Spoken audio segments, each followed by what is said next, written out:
8. Mark and Nikki. If you thought the last couple had a serious age gap, wait till you get a load of these two. You look pretty good in it.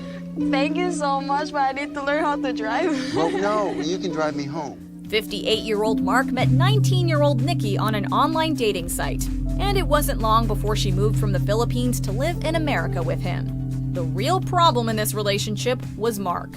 You don't touch the window. Because you have to clean them, man. You're making trouble. Do you want me to be happy, Nikki? Nikki, you're messing with my happiness. I can't wipe it. I'm in my clothes. No. Not only was he controlling, going so far as to make Nikki sign a prenuptial agreement that a lawyer called a piece of garbage, but he tried to pawn his own daughter's clothes off on her, which even his daughter thought was super creepy. This relationship was about as one-sided as a relationship can be, and for that, it earns a spot on our list. Are you marrying your best friend? I'm marrying a weird guy. She's marrying my dad. I'm marrying her dad, I mean. Sorry. I mean, he is weird. Number 7. Chantel and Pedro. We can sum up this relationship in one word: family. Now, usually that would be a good thing, but in the case of Chantel and Pedro, it's the one thing that was constantly driving them apart. Oh, your voice is getting on my nerves. Okay. Estoy harta de escucharte decir 1000 veces lo mismo. Your voice is getting on my nerves. Calm it down. Pipe down right now. Pedro, who's originally from the Dominican Republic, was overly concerned with his family's well-being, often putting them before his bride-to-be. When the two families finally met, things did not go well, with Pedro's mother famously serving Chantel's family chicken feet. You want the chicken feet? Pedro comes out with his plate of chicken feet and chicken necks, and in my head, I'm just like, what the hell? They're just spitting in our faces. The families would continue to war like Montagues and Capulets, with Chantel and Pedro's sister Nicole infamously feuding in particular, which only made fans hate the couple all the more.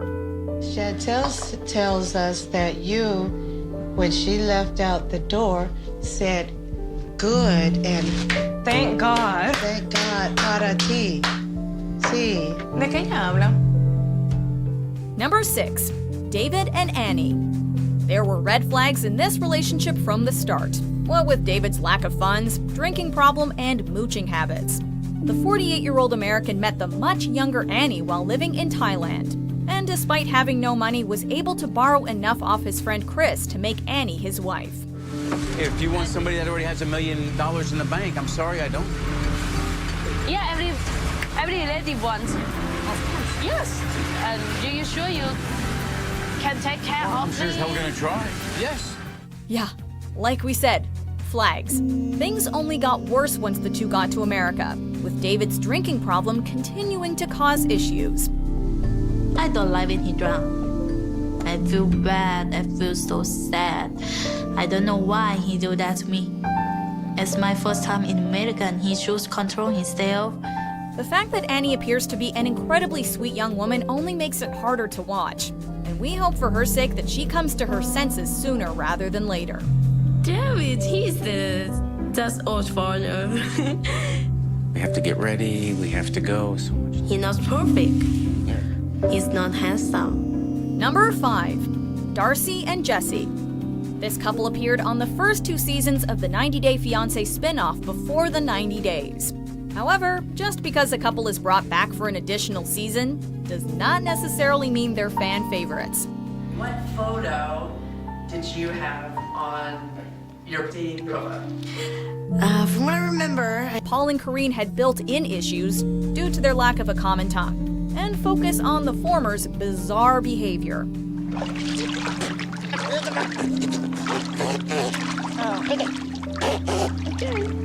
Poop water.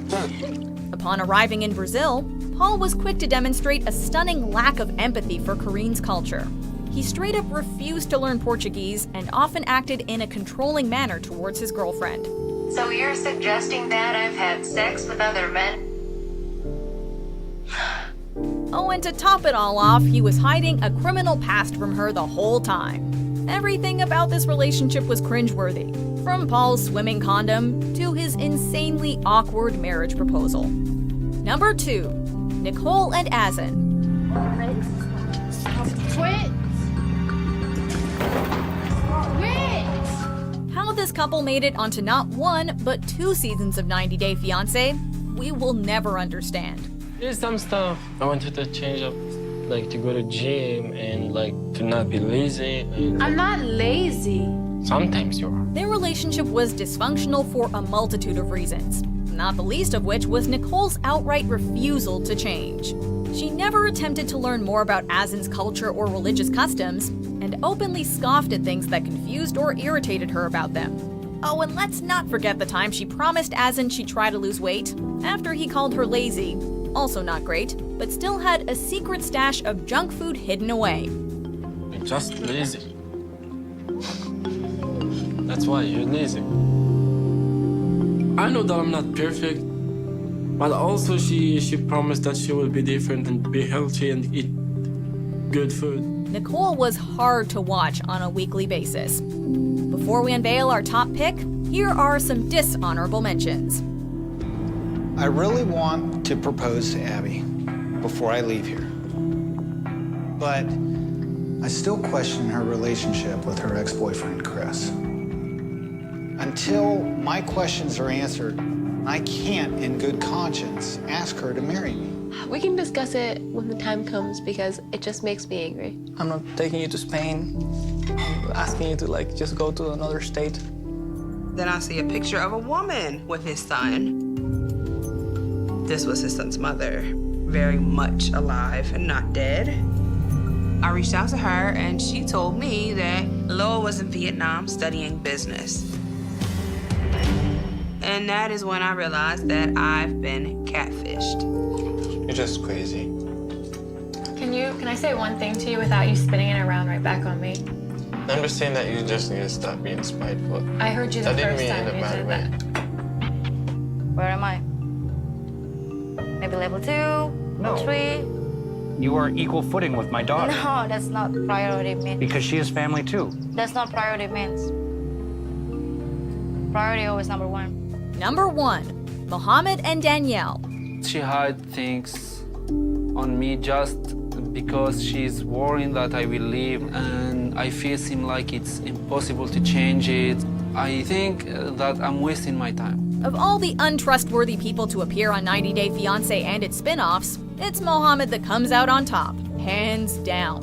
He lied constantly, specifically about his job status, but was surprisingly honest when it came to his thoughts about Danielle's looks, which he deemed acceptable.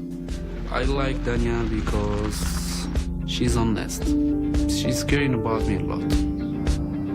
If we talk about physically relationship, sure I think about it, and Danielle is acceptable for me. Most believe he used Danielle to get a green card, feigning love while refusing to become intimate with her. Since we got married, we've had many ups and we've had many downs. Mohammed has brought up divorce, and it's usually when we're fighting.